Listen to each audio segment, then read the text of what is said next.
여호와여, 내가 깊은 곳에서 주께 부르짖었나이다. 주여, 내 소리를 들으시며 나의 부르짖는 소리에 귀를 기울이소서. 여호와여, 주께서 죄악을 지켜보실진대 주여, 누가 서리이까? 그러나 사유하심이 주께 있음은 주를 경외하게 하심이니이다. 나 곧 내 영혼은 여호와를 기다리며 나는 주의 말씀을 바라는도다. 파수꾼이 아침을 기다림보다 내 영혼이 주를 더 기다리나니 참으로 파수꾼이 아침을 기다림보다 더하도다. 이스라엘아, 여호와를 바랄지어다. 여호와께서는 인자하심과 풍성한 속량이 있음이라. 그가 이스라엘을 그의 모든 죄악에서 속량하시리로다. 여호와여, 내 마음이 교만하지 아니하고 내 눈이 오만하지 아니하오며 내가 큰 일과 감당하지 못할 놀라운 일을 하려고 힘쓰지 아니하나이다. 실로 내가 내 영혼으로 고요하고 평안하게 하기를 젖된 아이가 그의 어머니 품에 있음 같게 하였나니 내 영혼이 젖된 아이와 같도다. 이스라엘이 지금부터 영원까지 여호와를 바랄지어다. 우리가 이 시대를 피할 시대다 그런 말을 하잖아요. 자기를 다른 사람 앞에서 나타내야, 드러내야 자기가 인정을 받는다라고 하는 그런 개념입니다. 그래서 사람들은 어떻게 해서라도 자신의 요만한 장점이라도 찾아내서 사람들한테 알리려고 그러죠. 우리가 신앙생활을 하면서요, 시험에 들었다 하는 사람들의 그 시험의 내용을 보면 거의 대부분이 다 나를 알아주지 않은 데서부터 마음의 상처가 시험으로 나타나게 됩니다. 그 시험에 발목을 딱 잡히게 되면은요, 본인도 상처를 받고 신앙이 무너지지만 주변 사람들에게도 얼마나 많은 피해를 주는지 모릅니다. 예수님께서는요, 세상 사람들은 자기를 드러내고 사람들 앞에 좀 속된 말로 잘난 척을 해야 사람들이 그 사람이 잘난 것을 알아주지, 자기를 드러내지 않으면 사람들은 절대로 알아주지 않는다, 그렇게 이야기를 하지만 예수님께서는 아주 역설적인 말씀을 하십니다. 그렇지 않다는 거예요. 오히려 겸손한 마음, 겸손한 태도가 우리를 더 높여준다, 이렇게 말씀하고 계십니다. 누가복음 14장 10절 말씀인데요, 청함을 받았을 때 차라리 가서 끝자리에 앉으라. 그러면 너를 청한 자가 와서 너더러 벗으어 올라앉으라 하리니 그때야 함께 앉은 모든 사람 앞에서 영광이 있으리라. 예수님께서는 우리가 일반적으로 생각하는 것하고는 정반대의 말씀을 하시잖아요. 물론 이런 관계가 인간관계에서도 그렇다는 거예요. 그런데 이 겸손한 생각, 겸손한 자세는 인간관계에서 뿐만이 아니라는 것이죠. 하나님과 나 사이에 있어서도 이런 생각, 이런 자세는 굉장히 중요하다, 이렇게 말씀합니다. 하나님 앞에서 자기를 한없이 낮추는 이런 겸손한 자세가 신앙생활의 가장 기본이다, 그렇게 말하고 있습니다. 그 사람이 신앙생활의 기본을 갖추고 있느냐? 그 사람이 신앙생활의 기본에 대해서 제대로 잘 배웠느냐? 그것을 보려고 하면 그 사람의 생각과 그 사람의 자세를 보면 알 수가 있다라고 하는 것이죠. 아무리 신앙생활을 오래 했다고 하더라도, 아무리 성경을 많이 안다고 하더라도, 아무리 봉사를 많이 한다고 하더라도 아예 원초적으로 그 사람의 밑바탕에 그 생각이 겸손하지 않으면은요, 그 행동하는 자세가 겸손하지 않으면 그 사람은 신앙의 기본이 되어 있는 사람이 분명히 아닙니다. 우리 습정동교회 성도들은 모두가 다 이런 신앙의 겸손한 자세를 취하시고요. 교만을 멀리하는 그런 성도들이 다 될 수 있기를 주님의 이름으로 부탁을 드립니다. 우리가 다 이런 겸손한 생각, 겸손한 자세로 신앙생활을 하면 교회 안에서 문제가 일어날 것이 없습니다. 다 주님께서 하셨습니다. 저는 그냥 도구로만 사용되었을 뿐입니다. 하나님 앞에 영광을 돌립니다. 우리가 이런 자세로 신앙생활을 한다고 하면 우리 습정동 공동체가 얼마나 행복해지겠느냐라고 하는 것이죠. 하나님 앞에서 겸손한 자, 사람 앞에서 겸손한 자도 사람들이 결국에는 그렇게 알아줄 터인데 하나님 앞에서의 겸손한 자는 더 말할 것도 없다고 생각을 합니다. 하나님 앞에서의 겸손한 자라는 것은 어떤 사람을 의미합니까? 내가 하나님 앞에서 감히 설 수 없는 죄인이라고 하는 것을 인정하는 것, 그것이 하나님 앞에서 겸손한 자라는 것이죠. 사도 바울이 그랬지 않습니까? 나는 죄인 중에 괴수입니다. 이렇게 고백하지 않았습니까? 내가 죄인이다라고 하는 사실을 인정하면 누구나 다 하나님의 속죄의 은혜를 구할 수밖에 없습니다. 그렇지 않습니까? 나는 죄인인데 하나님 이 죄를 용서하여 주시옵소서. 자연히 하나님 앞에 내 죄를 속죄해달라고 구할 수밖에 없다라고 하는 것이죠. 그런데 반면에 내가 하나님 앞에 내 죄를 사해달라고 구하지 않는 자는 결코 겸손한 자가 아니라는 거예요. 반대로 교만한 자일 가능성이 굉장히 많다라고 하는 것이죠. 여러분, 이사야 선지자를 잘 아시지 않습니까? 이사야 선지자가 하나님 앞에 부르심을 받았을 때요, 나는 입술이 부정한 자입니다. 그런데 내가 하나님을 지금 배웠습니다. 나는 이제 망하게 되었습니다. 이렇게 탄식을 했습니다. 이사야서 6장 5절 말씀인데요. 그때 내가 말하되, 그때라고 하는 것은 하나님께서 나를 부르셨을 때를 얘기합니다. 화로다 나여 망하게 되었도다. 나는 입술이 부정한 사람이요 나는 입술이 부정한 백성 중에 거주하면서 만군의 여호와이신 왕을 배웠음이로다 하였더라. 여러분, 하나님께서는 이사야 선지자의 이런 태도를 보시고 이사야를 선지자로 부르신 줄로 믿습니다.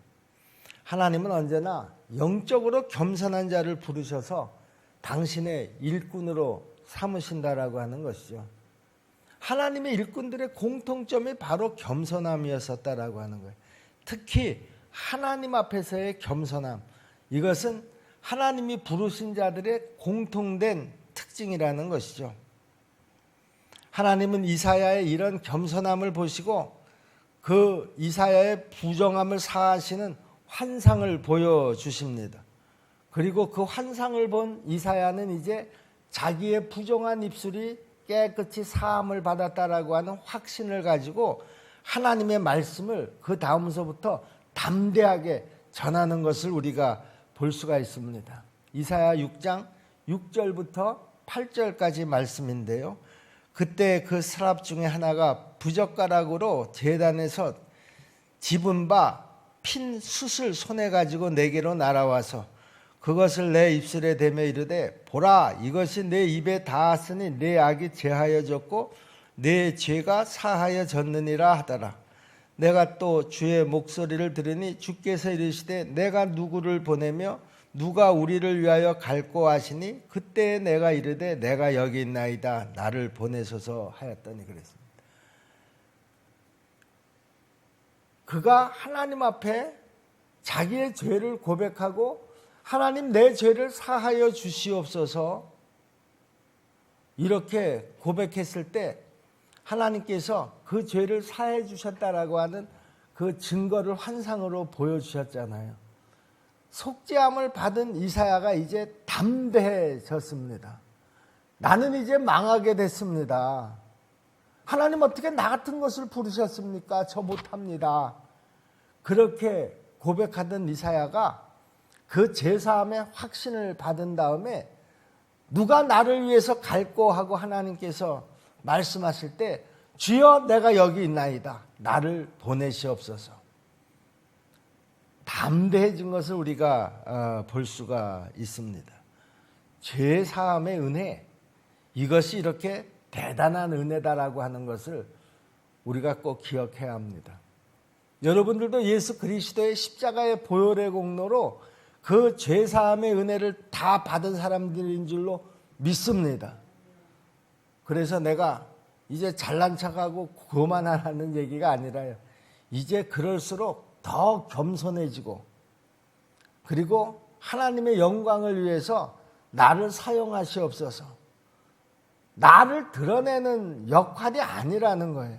하나님의 도구는 하나님의 역할을 드러내는 것이라는 거죠. 겸손한 자는 그러므로 절대로 나를 드러내지 않는다라고 하는 거예요. 여러분 베드로의 경우를 여러분 잘 아시지 않습니까? 그가 예수님 앞에 섰을 때요. 그는 즉시로 자기가 죄인임을 고백하고 있습니다. 누가복음 5장 8절 말씀인데요. 시몬 베드로가 이를 보고 예수의 무릎 아래에 엎드려 이르되 주여 나를 떠나소서 나는 죄인이노소이다 하니. 공통점입니다, 여러분. 하나님께서 사용하신 일꾼들의 공통점이다 그런 말입니다.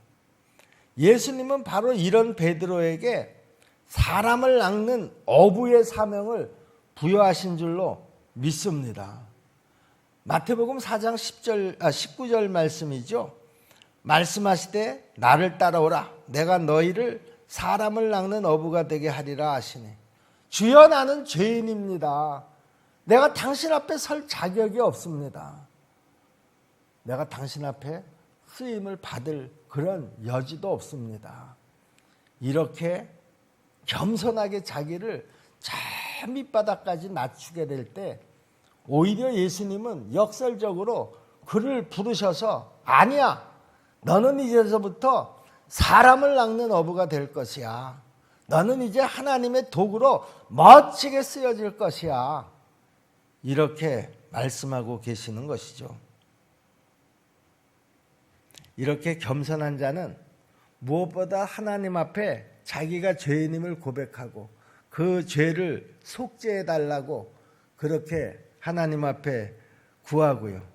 말씀 속에서 결국에는 죄사함의 은혜를 누리게 되는 줄로 믿습니다. 여러분들도 다 지금 그런 은혜 가운데 있는 거예요.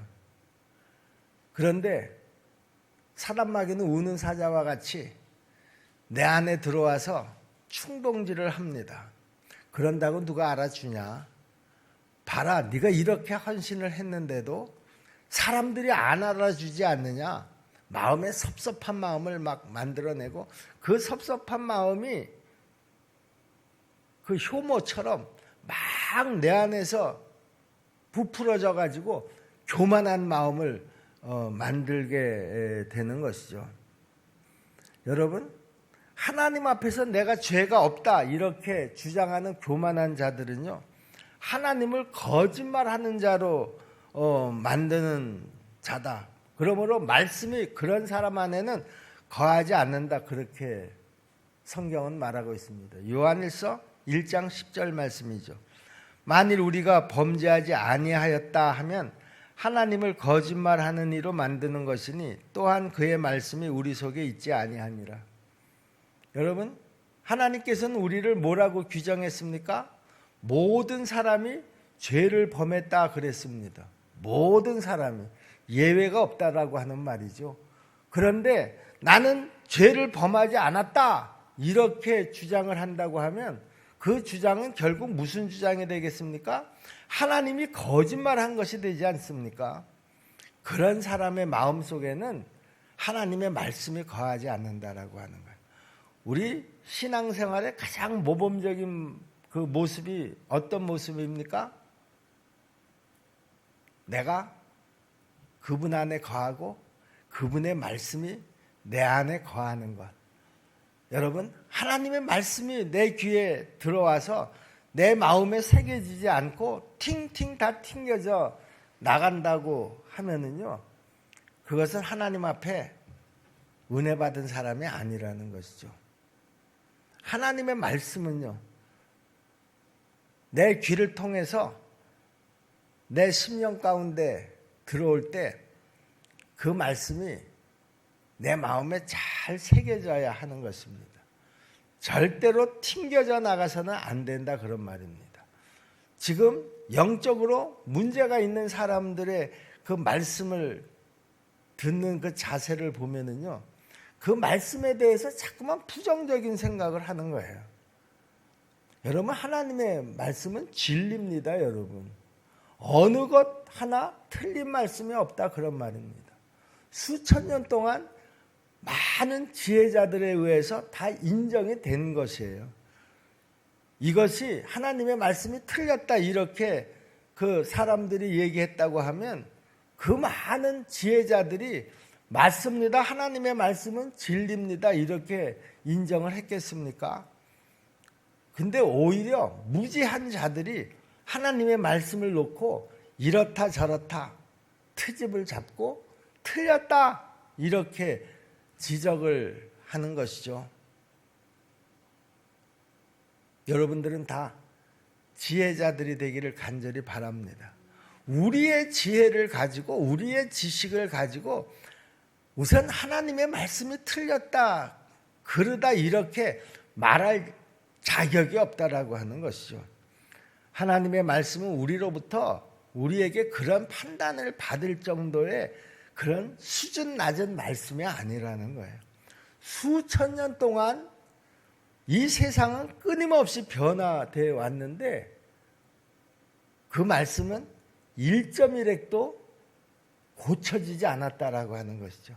세상이 이렇게 변했으니 이 말씀도 이렇게 변해야 되지 않느냐? 그러지 않았다라고 하는 거예요.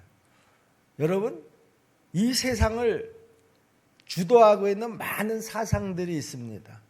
뭐 예를 들면 공산주의도 있고 자본주의도 있고, 그런데 공산주의 사상이든 자본주의 사상이든 그 사상들은 세상이 조금씩 변해가는 과정 속에서 그 내용도 조금씩 다 변해가고 있다라고 하는 거예요.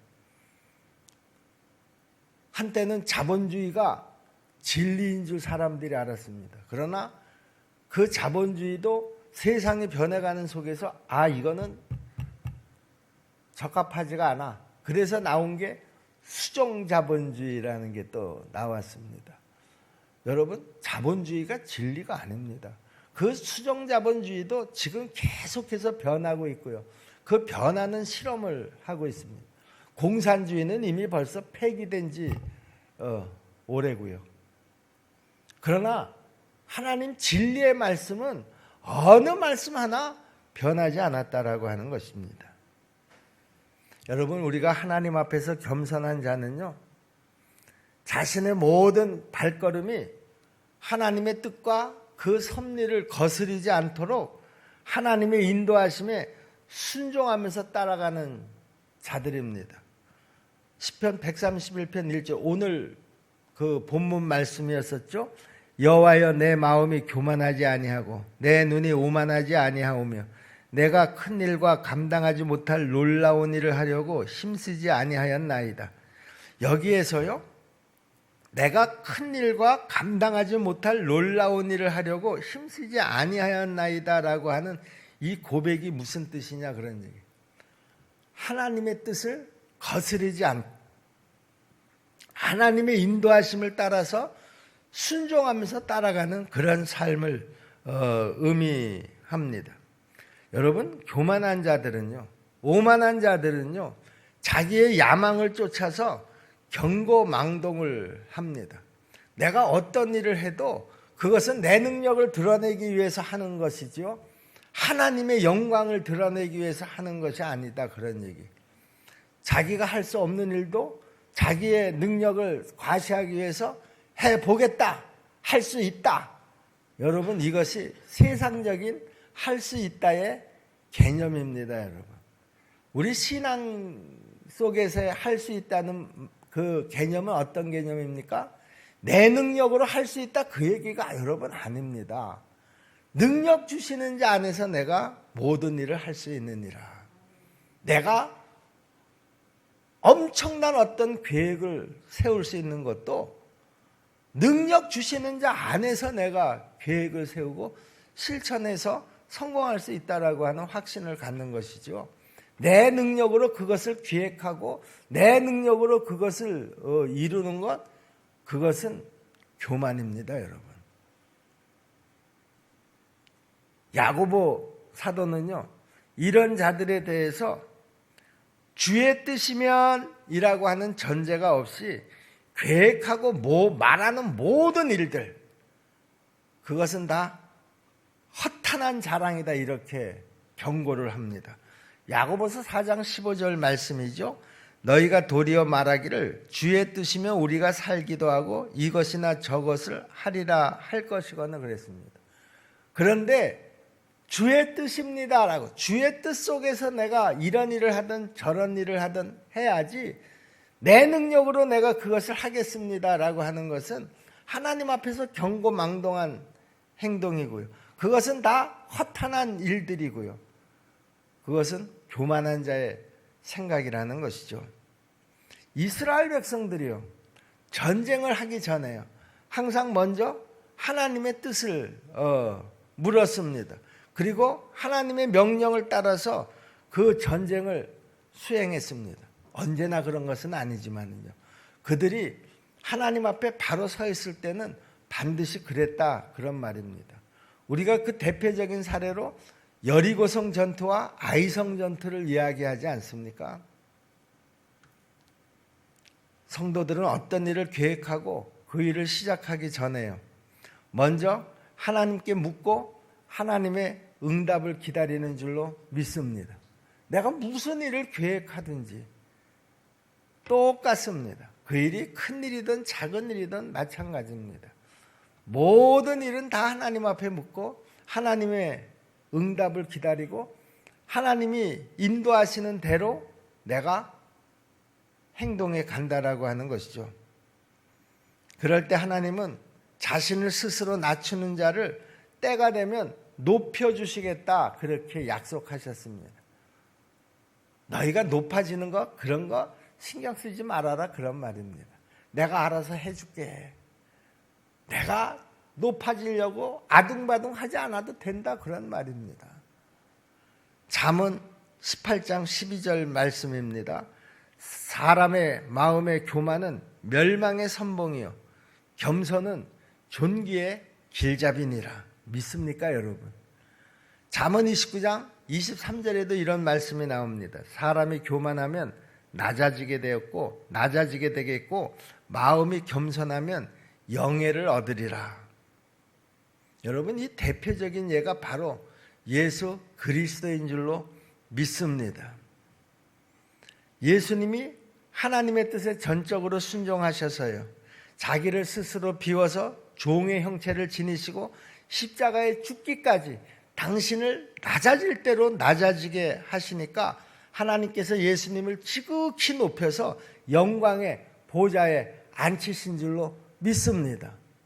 이 하나님의 역사는요, 우리에게도 똑같이 저는 적용된다고 믿습니다.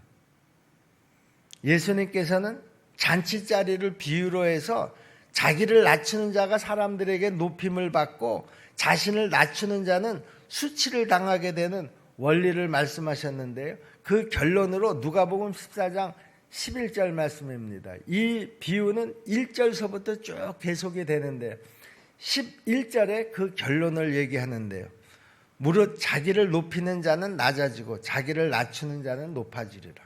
여러분, 성경에는요, 나를 낮추는 것에 대해서 얼마나 많이 언급이 되고 있는지 모릅니다. 무슨 말인가 하면 겸손에 대해서 참 많이 말씀하고 있다라고 하는 것이죠. 제가 여러분들에게 말씀드렸잖아요. 우리가 성경을 읽을 때 반복되는 그 내용들이 계속되어지면 그 말씀, 그 주제는 하나님이 보실 때 굉장히 중요한 주제다. 우리가 더 주의 깊게 그 말씀을 듣고 이해를 해야지 된다. 아유, 또 저 말씀이야? 아유, 그 말씀 내가 지난번에 봤는데, 그렇게 생각해서는 절대로 안 된다. 또 나왔습니까? 또 그 주제로 말씀이 선포됩니까? 이건 정말 중요한 문제구나. 내가 다른 것보다도 우선순위로 이 겸손의 문제를 내 앞에 놓고 나를 다스려 가야지 되겠다. 이렇게 우리가 각오를 해야 그 신앙이 건강하게 잘 자랄 수가 있다라고 하는 것이죠. 여러분, 마태복음 23장 11절에도요. 너희 중에 큰 자는 너희를 섬기는 자가 되어야 하리라 그랬습니다. 어디에서든지 너희가 스스로 높이는 자가 되어서는 안 된다, 그렇게 경고를 하시잖아요. 너희는 어떤 상황에서도 스스로 낮추는 자가 되어야 된다. 섬기는 자가 되어야지 된다. 겸손한 자가 되어야지 된다. 하나님은 교만하고 거만한 자들에게는 멸망을 주시겠다고 하셨고요. 겸손한 자에게는 존귀와 영광을 얻게 하시겠다고 약속하셨습니다. 천국에서는 스스로 낮추고 섬기는 자가 큰 자라고 하는 이 예수님의 말씀은요, 우리 모든 성도들이 반드시 지켜야지 될 가장 기본적인 원칙이라는 거예요. 여러분, 시험에 들지 마시기를 바랍니다. 여러분들도 힘들고 주변 사람들도 힘듭니다. 왜 시험에 든다고 했습니까? 교만하기 때문에 그렇습니다. 나는 아무것도 아닙니다. 하나님께서 지금까지 나한테 지시하셔서 내가 그렇게 한 것입니다. 내 능력으로 한 것이 아니라 내가 능력 주시는 자 안에서 그 일도 다 했습니다.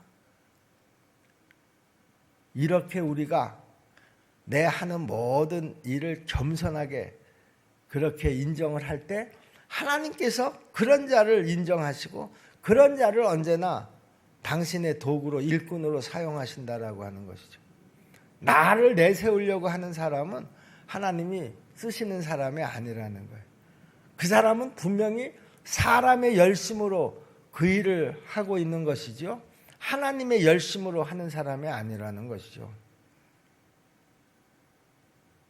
그리스도께서 스스로 낮아지심으로 우리를 구원하셨듯이요, 우리도 언제나 겸손한 자세로 하나님과 이웃을 섬기는 그런 성도들이 다 될 수 있기를 주님의 이름으로 축복합니다. 여러분, 존귀하게 되는 것, 세상적인 방법하고 하나님의 방법은 다릅니다. 여러분, 하나님의 방법에 우리가 주목할 수 있기를 바랍니다. 그리고 왜 이 겸손에 대해서 성경이 그렇게 자주 말씀하시는지 우리가 그 하나님의 뜻을 잘 분별할 수 있기를 바랍니다. 우리 신앙생활에서의 우선순위, 내가 어떤 부분을 먼저 세워져 갈 것인가, 우리 십정동계 성도들이 모두가 다 이 겸손의 문제부터 하나하나씩 이렇게 세워져 갈 수 있게 되기를 주님의 이름으로 축복합니다. 기도하겠습니다. 은혜로우신 아버지 하나님, 오늘 이 아침에도 말씀 앞에 서게 하신 것 감사합니다. 우리의 부족함, 겸손하지 못한 것, 교만한 것이 바로 우리의 부족함인 줄로 인정합니다. 은혜로우신 아버지 하나님, 우리가 하나님 앞에 설 때 무엇보다도 겸손한 모습으로 서게 도와 주시옵소서. 관계성 속에서도 언제나 겸손한 자세로 관계를 맺어가게 도와 주시옵소서. 그럴 때 하나님께서 우리를 높여주시겠다 약속하셨습니다. 하나님 아버지, 그 높임도 결국은 나를 위한 높임이 아니라 하나님의 영광을 위한 높임이 되게 도와주시옵소서. 예수님의 이름으로 믿고 기도하옵나이다. 아멘. 하늘에 계신 우리